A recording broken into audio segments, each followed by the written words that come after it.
Hi students, कैसे हैं आप लोग। उम्मीद करता हूँ सभी ठीक होंगे। और आज की इस वीडियो में हम डेफिनेट इंटीग्रल की प्रॉपर्टीज स्टार्ट करने वाले हैं। एनसीईआरटी के अकॉर्डिंग ये एक्सरसाइज 7.11 है। इसमें हम कुछ प्रॉपर्टीज पढ़ेंगे डेफिनेट इंटीग्रल की और उन पे बेस्ड प्रॉब्लम्स पढ़ेंगे। एग्जामिनेशन पॉइंट ऑफ व्यू से भी क्लास 12 के लिए ये एक इम्पॉर्टेंट टॉपिक है, जिसमें से यूजुअली एक क्वेश्चन 4 मार्क्स का हर साल पूछा जाता है।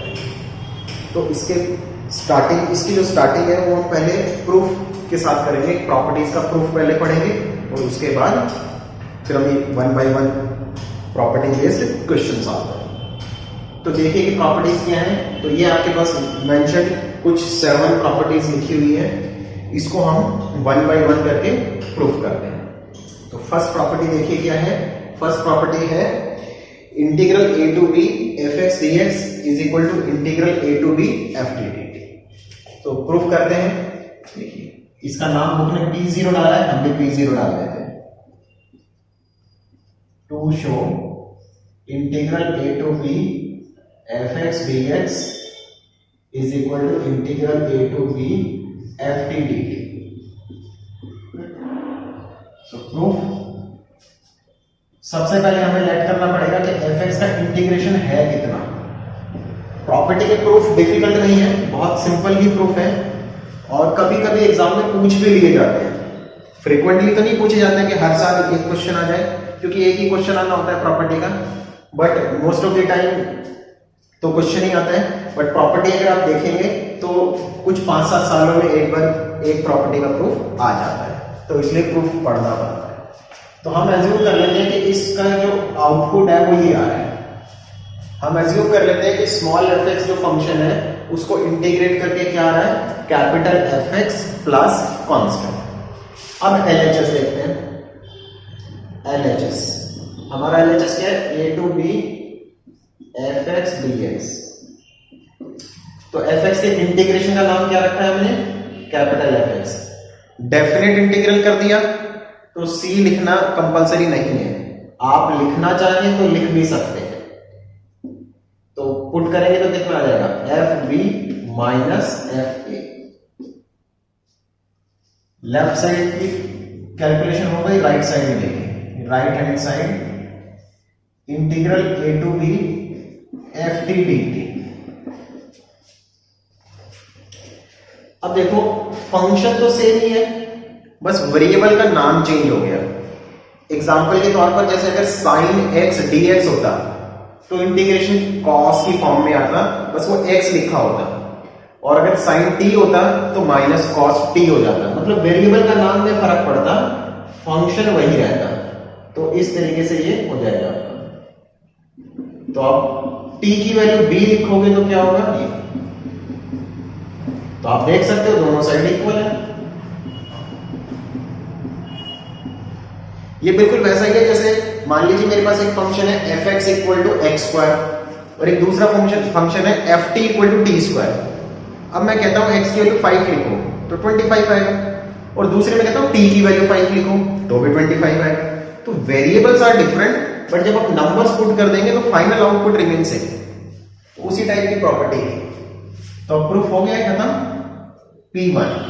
नेक्स्ट प्रॉपर्टी हम देखते हैं कौन सी है हमारे पास, लिमिट चेंज कर रहे हैं। सो सेकेंड है to show integral a to b fx dx। अगर a और b को हम इंटरचेंज कर दें, नीचे b ऊपर a कर दें, तो माइनस का इफेक्ट आ जाता है। ये प्रूफ करना है। सो अब हम प्रूफ पढ़ते हैं। सो लेट सबसे पहले हम एज्यूम करेंगे कि हमारे fx का इंटीग्रेशन सपोज कैपिटल fx है, कुछ भी नाम रख सकते हैं। अब LHS कैलकुलेट करते हैं लेफ्ट हैंड साइड। तो आपका है left hand side a to b fx dx। f का integral capital fx limit a to b। So this is fb minus fa। RHS पे फोकस करते हैं, minus b to a fx dx minus. आप ध्यान दें function वही है जो पहले था, तो इंटीग्रेशन तो सेम ही आएगा ना। Capital F X limit B to A, minus को बाहर छोड़ देते हैं,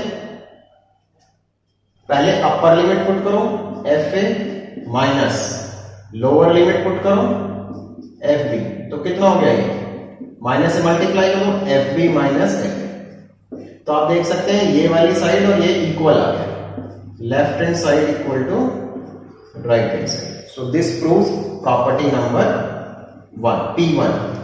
नेक्स्ट P2। अच्छा, इसमें एक इसका पार्ट और भी है, सेकेंड पार्ट इसी प्रॉपर्टी का सेकेंड पार्ट, वो कहते हैं अगर ऐसे लिखा हो a to a F X D X, तो ये जीरो हो जाता है, मतलब अगर लिमिट सेम हो जाए तो जीरो हो जाता है। तो हम क्या करेंगे, कैसे प्रूफ करें? अभी हमने प्रूफ किया अगर a to b F X D X लिखा हुआ है तो उसको माइनस b टू a लिख सकते हैं, तो इस प्रॉपर्टी से ही प्रूफ होगा। Take b equal to a, b की वैल्यू a ले लीजिए, तो कितना हो जाएगा a to a F X D X is equal to minus a to a F X D X. इस टर्म को लेफ्ट साइड में शिफ्ट कर दीजिए, ट्वाइस हो जाएगा, सेम इंटीग्रेशन है। नाउ डिवाइड बाय 2, तो 0/2 इज 0। तो इस प्रूफ से आपको क्या पता चलता है कि अगर कभी डेफिनेट इंटीग्रल की अपर लोअर लिमिट सेम है तो उसमें जो इंटीग्रल वैल्यू होती है वो 0 हो जाती है, करेक्ट? तो इसका आप यूज कर सकते हैं क्वेश्चन में कि if upper lower limit are same then whatever be the function integral value is 0. Now P2 is to show integral from a to b fx dx can be written as integral from a to c fx dx plus c to b fx dx, where c lies between a and b। तो ये अगर मतलब आपके पास a से b integral, जैसे suppose 1 से लेकर 10 तक है, तो आप बीच में चाहे तो कोई नंबर यूज कर सकते हैं, जैसे 1 से 10 के बीच में मैंने 3 यूज कर लिया, सो 1 से 3 उसका इंटीग्रेशन प्लस 3 से 10 फिर सेकेंड टर्म का इंटीग्रेशन, तो फंक्शन सेम रहेगा, लिमिट बदल जाएगी। और इसमें जो c इस्तेमाल किया है बुक ने, उसने कहा है c a और b के बीच में होना चाहिए। तो स्कूल लेवल पे अभी हम मान लेते हैं ऐसा है, बट ऐसा कोई कंपल्सन नहीं है, c जो है a और b के बाहर भी हो सकता है, तब भी आप सेम एक्सप्रेशन लिख सकते हैं, प्रोवाइडेड सब कुछ डोमेन कंडीशंस और इंटीग्रेबिलिटी कंडीशन सैटिस्फाई होनी चाहिए। ओके, तो अभी फिलहाल जो हमारे सिलेबस की रिस्ट्रिक्शन रहेगी वो बीच में ही रहेगी, तो अभी हम फिलहाल इतना ही मान के चलते हैं।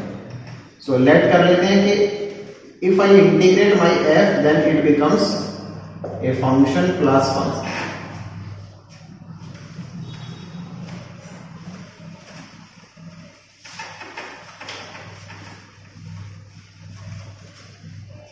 LHS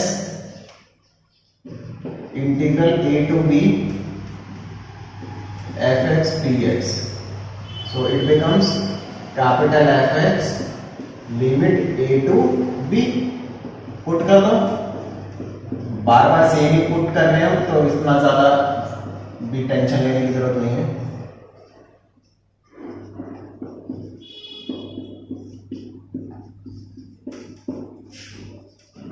अब मैंने राइट हैंड साइड कॉपी कर लिया, राइट हैंड साइड फंक्शन देखो एफ एक्स ही है, तो इंटीग्रेशन तो कैपिटल एफ ही रहेगा, तो हमने मान लिया कैपिटल एफ और integration A to C plus capital F, sorry capital F integral C to B. अब लिमिट पुट करो F C minus F A plus इसकी limit F B minus F C. So you can see FC cancel and we left with FB minus FA। तो आप देख सकते हैं left hand side and right hand side both are equal. Next है P3। So book के according my P3 property is this one, okay। So integral a to b F X D X is equal to A to B F A plus B minus X. It is very very important. Maximum number of questions इस property से हो जाते हैं। Approximately हम 40 to 50 problems पढ़ेंगे definite integral properties के। तो उन 40-50 प्रॉब्लम्स में मान लीजिए कि 60-70% इसी से हो जाते हैं, एक ही प्रॉपर्टी से। एक इसका एक और करोलरी है इसकी, वो मैक्सिमम एक्चुअली उससे होते हैं, बट वो प्रॉपर्टी जो है इसी से बनी है, तो आप इसको कह लें इंपॉर्टेंट या उसको कह लें, एक ही बात है। प्रूफ देखें। Proof we are starting with RHS. अब प्रूफ का स्टाइल चेंज हो गया है। जो ऊपर की 3 प्रॉपर्टी पढ़ी है उस टाइप के प्रूफ नहीं होंगे, अब एक्चुअल प्रूफ होंगे। मतलब एक्चुअल तो क्या, एक्चुअल तो वो भी थे, बट ये है कि अब इसको मतलब उस उतने आसान तरीके से नहीं होंगे। और प्रूफ भी इन्हीं टाइप का एग्जाम में पूछा जाता है। फर्स्ट 3 का कभी देखा नहीं कि ऐसा एग्जाम में पूछा गया। हाउ टू स्टार्ट, इसका हिंट क्या है? अब सारे प्रॉपर्टी की जो प्रूफ है ना P3 से P7 तक, उनके सबके हिंट ये है कि जो एंगल में लिखी हुई टर्म है उसको T मान लें। सबसे स्ट्रॉन्ग और सबसे आसान हिंट, a plus B minus X is equal to T, और डिफरेंशिएट कर दें तो कितना आएगा, minus D X is equal to D T. So this implies D X is equal to minus D T. अच्छा, लिमिट भी चेंज करना है आपको। If x is equal to a then t is equal to, सोच लो,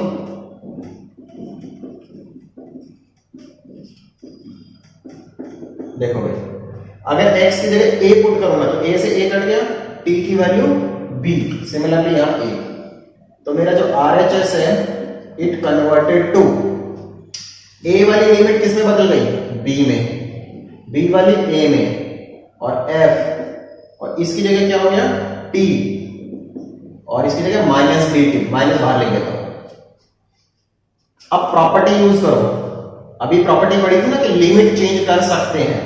limit change करने पर minus का sign extra एक और आएगा, F T D T by P1। मैं रेफरेंस के लिए लिख देता हूं आपके लिए। अब फर्स्ट प्रॉपर्टी क्या पढ़ी थी कि एफ टी डी टी भी लिख सकते हैं और एफ एक्स डी एक्स भी लिख सकते हैं, एक ही बात है। मतलब कभी भी आप वेरिएबल का नाम चेंज कर सकते हैं जरूरत पड़ने पर। ऐसा जरूरी नहीं है कि टी लिखा हो, अगर वाई लिखा हो तो तब भी कर सकते हैं।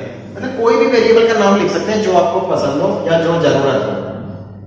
तो आप देखेंगे ये एलएचएस से कोइंसाइड कर गया, एलएचएस ये है ना। So this means proof completes. Now this is very very important. Actually same he property है, बस फर्क इतना है, ऐसा दिखता है एफ ए माइनस एक्स। देखो इसमें क्या किया है, इन दोनों को प्लस करके यहां पे लिखते हैं। अब इसमें वो है ही 0, तो प्लस करेंगे तो ए ही आएगा। बट जो क्वेश्चन हमारे दिखने में दिखते हैं वो इसके जैसे दिखते हैं मैक्सिमम। इस वाले बिहेवियर के भी मिलेंगे बट ज्यादा नहीं मिलते हैं, 2-4 ही मिलेंगे आपको। तो how to solve this, procedure is same कि जो आपको, जैसा कि मैंने पहले बताया, इसको टी मानना होता है।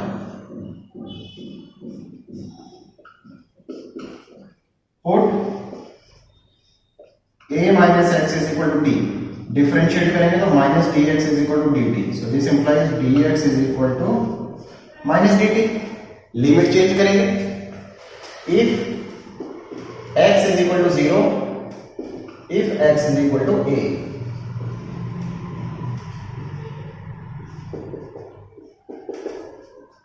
तो x की जगह यहां पर 0 लिखो, a माइनस 0, तो a आ जाएगा।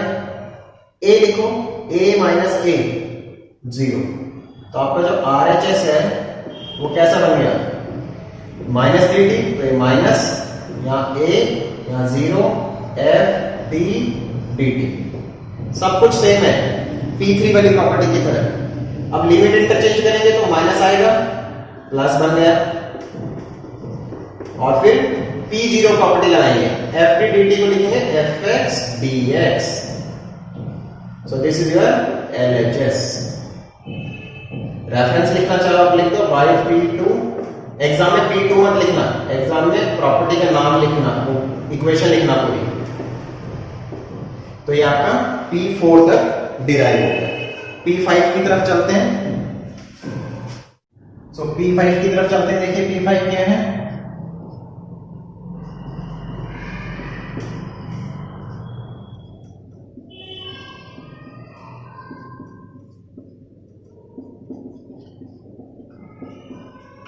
ये आपका P5 है। आपको प्रूफ करना है 0 to 2a fx dx can be written as this. तो 0 to a एक लिख लिया, fx dx, फिर दोबारा 0 to a लिखा है, बट एंगल देखो कैसा हो गया, 2a minus x। तो एक्चुअली दो प्रॉपर्टी है, P5 और P6, दोनों सेम ही है। P5 थोड़ा एक स्टेप पहले रुक जाती है और P6 के लिए एक स्टेप और लिखना पड़ता है। तो हम दोनों को इसी में करके चलेंगे। तो इस वाले पार्ट में जैसा कि मैंने बार बार बोल रहा हूं कि इस टर्म को t मानना है आपको, और कुछ नहीं करना, क्वेश्चन अपने आप चल पड़ेगा। तो इसको t सब्स्टिट्यूट करो, डिफरेंशिएट करो, minus dx is equal to dt। So dx की value minus dt। Limit change करो, x की वैल्यू 0 और a दे रखी है। तो क्या हो जाएगा देखो, अगर यहां 0 लिखोगे तो 2a माइनस 0 2a, और अगर a लिखोगे तो 2a minus a is a. So my RHS becomes 0 to a fx dx. Okay, first term तो सेम आएगी ना, इसमें तो हमने कुछ चेंज ही नहीं किया। अच्छा, dx की वैल्यू हम क्या लिखेंगे, minus dt। So this becomes minus 0 वाली जगह पर 2a, ये a and f t and minus dt का dt। नेक्स्ट इज, ये आप इंटरचेंज कर सकते हैं। तो इंटरचेंज करेंगे तो कितना आ जाएगा, प्लस a से 2a ft dt। करेक्ट, इस तरीके से हो गया।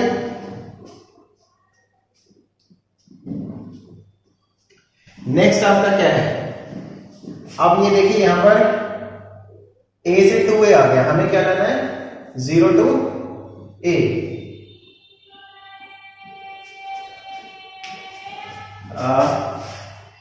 ठीक है, करेक्ट। सो लेट्स सी,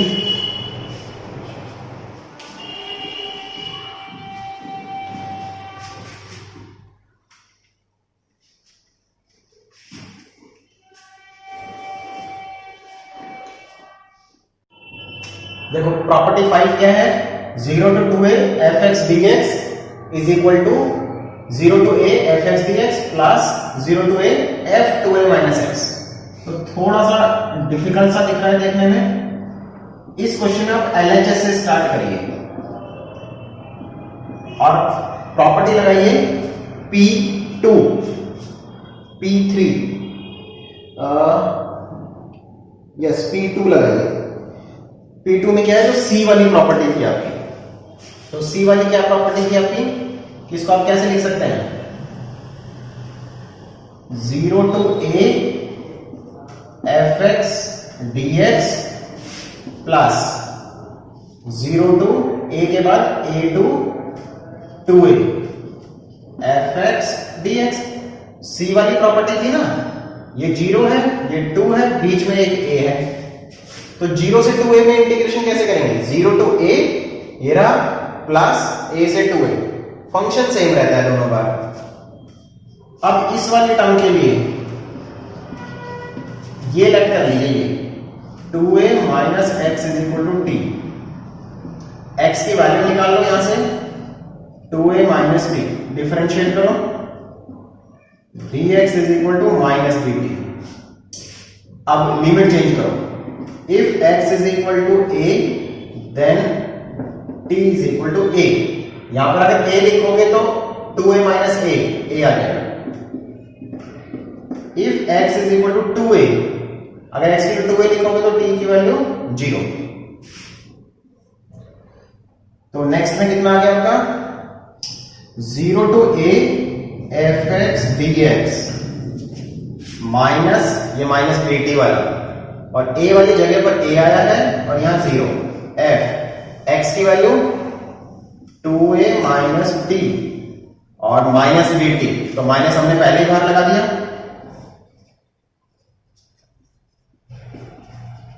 अब क्या करेंगे, ये जो लिमिट है इसको इंटरचेंज कर देंगे, तो प्लस हो जाएगा,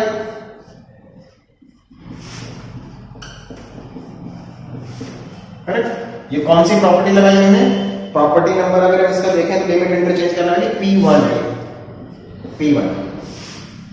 और अब इसमें क्या करें, मेरा क्वेश्चन था 0 to 2a fx dx is equal to 0 to a fx dx plus 0 to a f 2a minus x dx। अब हमने सबसे फर्स्ट वाली प्रॉपर्टी लगा दी P0। क्या करा उसने कि t लिखा हुआ है वेरिएबल का नाम, तो हमने t की जगह क्या कर दिया, x लिख दिया, करेक्ट। ft dt होता है जैसे, तो fx dx लिख देते हैं ना, तो यहां पर दो जगह वेरिएबल है dt, तो हमने x लिख दिया। तो यहां पर आपका कंप्लीट हो जाता है प्रूफ प्रॉपर्टी 5 का। अगर P6 करना है, P6 में क्या करना है, to show 0 to 2a fx dx is equal to this one 2 times 0 to a fx dx if, और यहां पर 0 if। तो दो कंडीशन है, एक तो इसकी वैल्यू fx हो जाए और दूसरा इसकी वैल्यू माइनस fx हो जाए। ध्यान दो ये क्या लिखा हुआ है, ये यही टर्म लिखी हुई है। तो प्रूफ कैसे करेंगे, अगर ये इंडिपेंडेंट प्रूफ है, सपोज प्रॉपर्टी 6 आती है आपके एग्जाम में, तो आप यहां से प्रूफ शुरू करेंगे, ये पूरा लिखेंगे यहां तक, उसके बाद नेक्स्ट लाइन कंटिन्यू करेंगे। तो 0 to a fx dx plus 0 to a f, ठीक है। तो मैंने यहीं से कॉपी कर लिया ये वाली लाइन। नाउ इंटीग्रल सेम है, लिमिट सेम है, तो कॉमन ले लो। अब आपका एक्सप्रेशन ऐसा दिखने लगेगा। Now I am making two condition कि ये वैल्यू fx होगी तो कितना आंसर आएगा, और अगर ये वाली वैल्यू माइनस fx होगी तो कितना आंसर आएगा, करेक्ट। तो बहुत आसान है, देखो सोचना, अगर ये fx हो जाए तो fx प्लस fx 2fx, और 2 को बाहर लिख देंगे, और अगर ये वैल्यू माइनस fx हो जाए तो fx माइनस fx ये हो जाएगा 0। तो आप देखेंगे तो आपको यही प्रूफ करना है ना। तो P6 का प्रूफ यहीं तक कंप्लीट हो जाता है। अगर P6 और P7 दोनों, सॉरी P5 और P6 अगर दोनों एग्जाम में आ जाए तो यहां से लिखना शुरू करेंगे, ये लाइन छोड़ देंगे, ये लाइन छोड़ देंगे, क्योंकि इसके बाद डायरेक्ट आप ये कर सकते हैं। मतलब इस प्रॉपर्टी के बाद, इस स्टेप के बाद ये दो स्टेप और चेंज होंगे, बढ़ेंगे। तो ये आपका था प्रॉपर्टी नंबर 5 बुक के अकॉर्डिंग P5 और P6। एक लास्ट प्रॉपर्टी और इसमें रह जाती है, इसके क्वेश्चन भी इंटरेस्टिंग होते हैं लेकिन छोटे होते हैं, एमसीक्यू टाइप के भी ज्यादा वेटेज रखते हैं।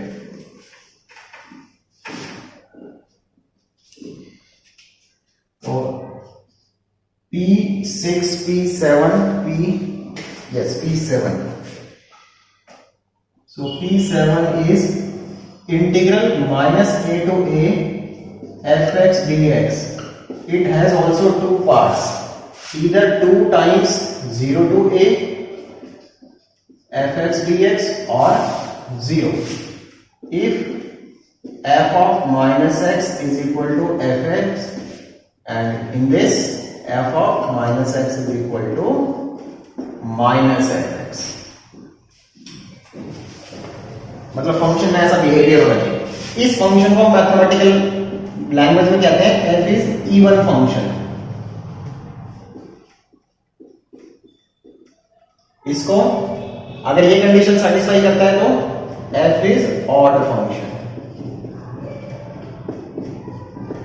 Okay, so please don't compare with even number odd numbers. अब अगर मैं इसका इलिस्ट्रेशन दूं कि इवन फंक्शन क्या होता है, इवन ऑड फंक्शन कैसा होता है, तो आप देखो X cube X to the power 3, X to the power 3 में ये प्रॉपर्टी सेटिस्फाई होती है। आप माइनस लिखेंगे तो माइनस बाहर आ जाता है, बाहर, और एक्स स्क्वायर कॉस एक्स, उसमें ये वाली प्रॉपर्टी सेटिस्फाई होती है, करेक्ट। तो फिलहाल पहले प्रॉपर्टी का प्रूफ करते हैं और उसके बाद सारी प्रॉपर्टी पे बेस्ड कुछ क्वेश्चंस करेंगे। सो एलएचएस से स्टार्ट कर रहे हैं। LHS minus A to A F X D X. सबसे फर्स्ट स्टेप में जो इसमें प्रॉपर्टी लगेगी वो प्रॉपर्टी लगेगी वो सी वाली, ए से सी, सी से बी। तो माइनस ए से शुरू हो रहा है, तो माइनस ए से 0, 0 से ए, इस तरीके से मैं इसको लिख रहा हूं।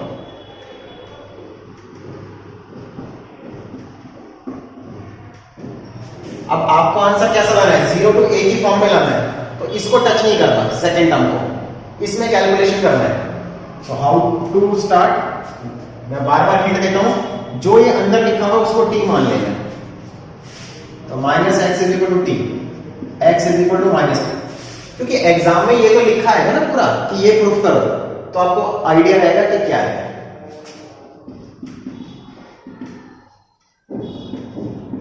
लिमिट चेंज करेंगे, x की वैल्यू एक माइनस ए है और दूसरी 0 है, तो t की वैल्यू क्या आएगी, देखो अगर यहां माइनस ए लिखेंगे x की जगह पर, तो माइनस माइनस प्लस ए, और 0 लिखने से 0। सो माई LHS becomes a to 0 minus dt f minus t dt। x की वैल्यू माइनस टी आएगी ना, यहां पे माइनस टी लिख दिया, dx की value minus dt plus second term same. अब इसमें फिर से वही प्रॉपर्टी, बार बार सेम प्रॉपर्टी लगती है, लिमिट इंटरचेंज करो,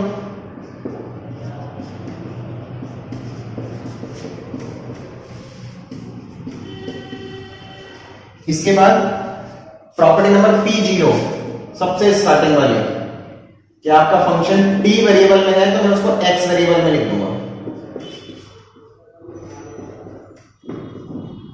ठीक है, x वेरिएबल में लिख दिया बाई P0। अब इंटीग्रेशन कॉमन ले लो, तो f of minus x plus F x.